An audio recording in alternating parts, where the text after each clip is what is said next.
I find it so humorous. Only, I don't know how to explain this humor from my side.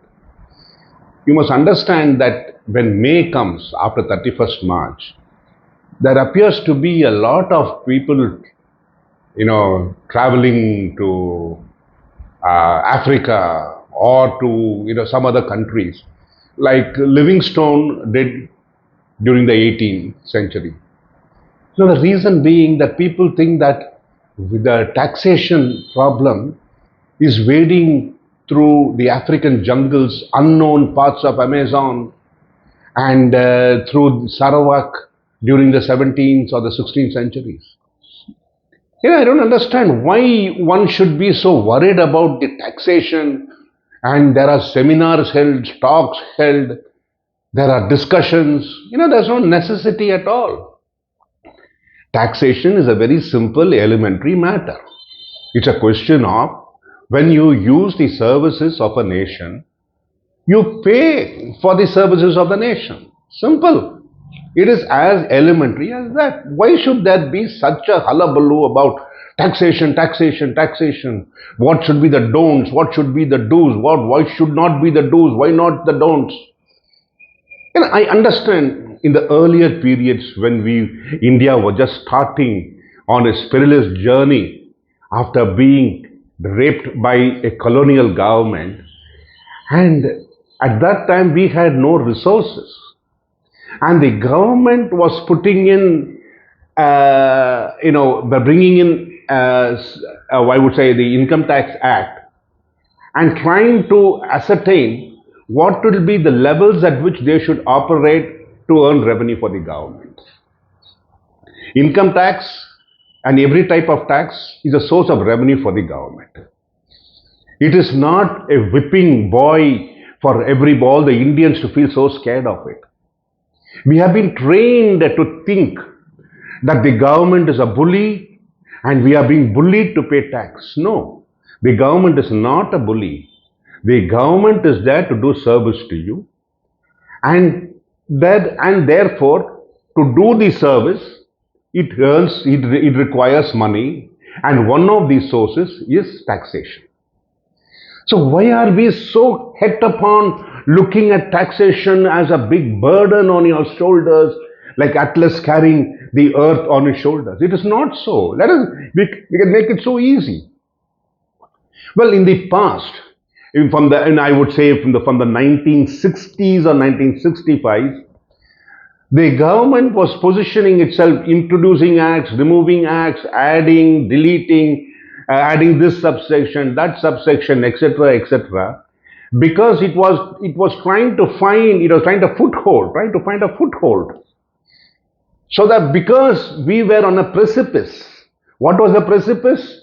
We had no money, we had no funds, we had nothing, we had no food. We are being attacked by enemies all over, by east, west, north and south, except for the south, I would say, east and west and north.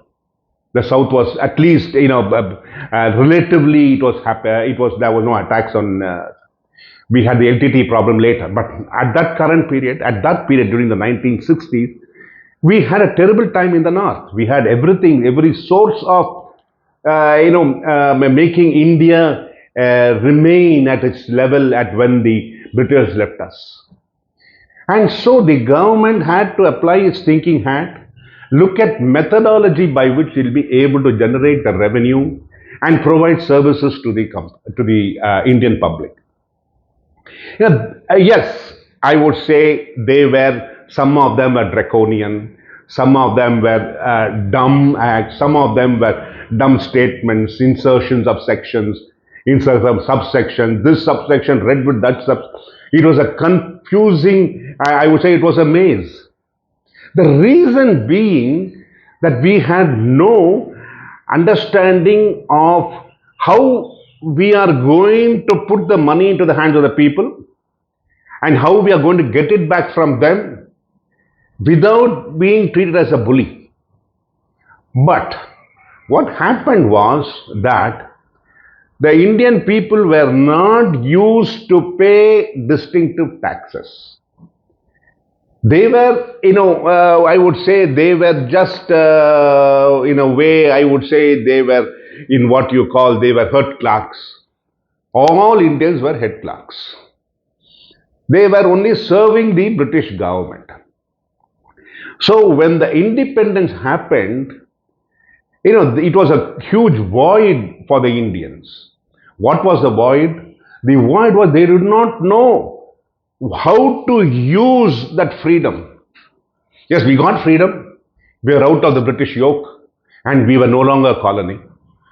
But we did not know how to use that. The void was so huge, it was like a vacuum. How could we needed to fill the vacuum. And we had, what do you call this, these people from East Pakistan and West Pakistan, refugees pouring into India.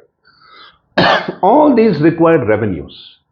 And for that, generating the revenue, the government started this Income Tax Act in 1961. I understand from 1961 to 1990s, it was, and or even say to 1997, 1998. There was a lot of discussion, books, huge books of 3,000 pages, 4 volumes used to be printed to discuss each one of those sections, interpret those sections, apply those sections. All that was there because we were going from one very low level to a higher level. And we were trying to jump a couple of steps ahead every time. Instead of going step by step, we are trying to jump 2 steps at a time. And yes, there were slip-ups. Some of them were not agreeable to the Indian psyche. I understand all that. It was there. It was, we need to apply our mind to bring some of to strengthen the weaknesses in the system. When I say strengthen the weaknesses in the Income Tax Act, what I'm trying to say is the act was loose. It was what you call, in certain ways, it was not in coherence with the requirements of what the government was thinking towards the public. But when it was put across to the public, it was found to be very harsh.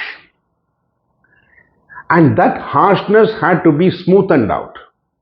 But it was very difficult to smoothen out because you had to pass the budget at every session of the parliament at a particular period of time, and that continued, and the amendments had to be introduced slowly over a period of time. So the amendments, how did the amendments come through? Because of various discussions, various forums used to bring eminent speakers like Nani Palkiwala, who were authorities on taxation, to understand the nuances, where the weakness was, why this section was being disputed so heavily, and why it was taken up to the Supreme Court, to the Appellate Court. Why? Because this particular section was not in line with what the requirements of the people wanted vis-a-vis the government.